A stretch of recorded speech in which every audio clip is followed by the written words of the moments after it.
Le stress est source d'inquiétude et d'anxiété et nous empêche de faire face aux problèmes de l'existence. Il nuit à la santé et peut être à l'origine d'un décès prématuré. Que disent les données scientifiques? Une maîtrise insuffisante de sa vie professionnelle ou familiale peut retentir considérablement sur la santé. Des difficultés d'ordre social et psychologique peuvent provoquer un stress continu. L'anxiété, un sentiment de vulnérabilité, une mauvaise opinion de soi-même, la solitude ou une maîtrise insuffisante de sa vie professionnelle ou familiale peuvent, à la longue, retentir considérablement sur la santé. Ces facteurs psychosociaux ont des effets cumulatifs avec le temps et augmentent le risque de dégradation de la santé mentale et des décès prématurés. De longues périodes marquées par l'anxiété, un sentiment de vulnérabilité et l'absence d'amis sur qui on peut compter ont des effets néfastes.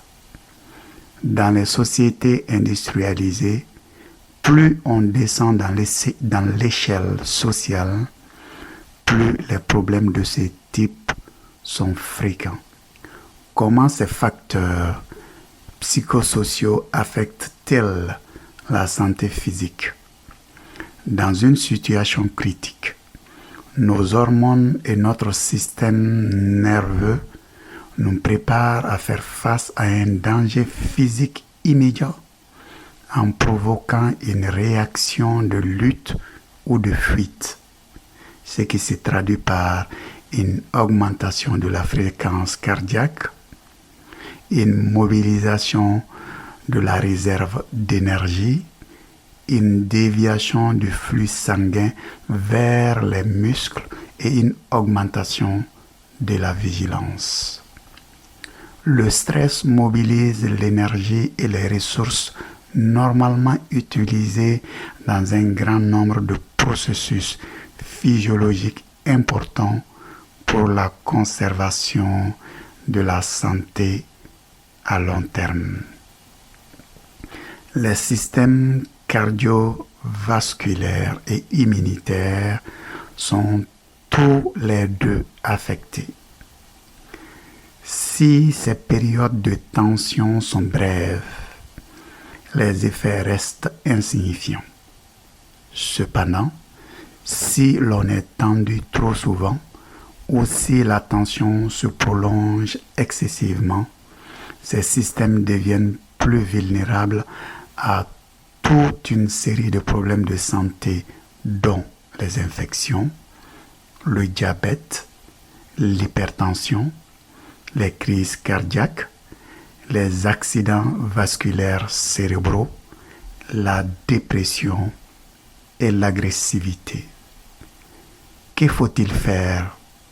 Bien qu'il soit possible de tenter de maîtriser les modifications biologiques induites par le stress à l'aide de médicaments, il vaut mieux agir préventivement en s'attaquant aux principales causes du stress chronique.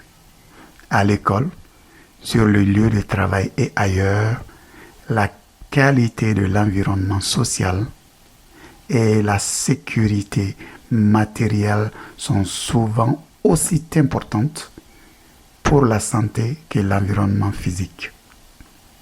Les cadres favorisant un sentiment d'appartenance, de participation et de valorisation de l'individu sont plus propices à la santé que ceux dans lesquels on se sent exclu, ignoré et exploité.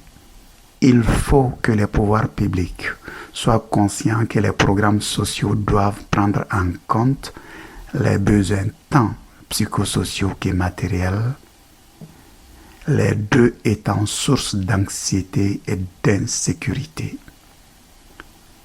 En particulier, Ils doivent épauler les familles comptant de jeunes enfants, soutenir les activités associatives, combattre l'isolement, réduire la précarité matérielle et financière et, par l'éducation et la réinsertion, promouvoir les capacités à affronter les problèmes de l'existence.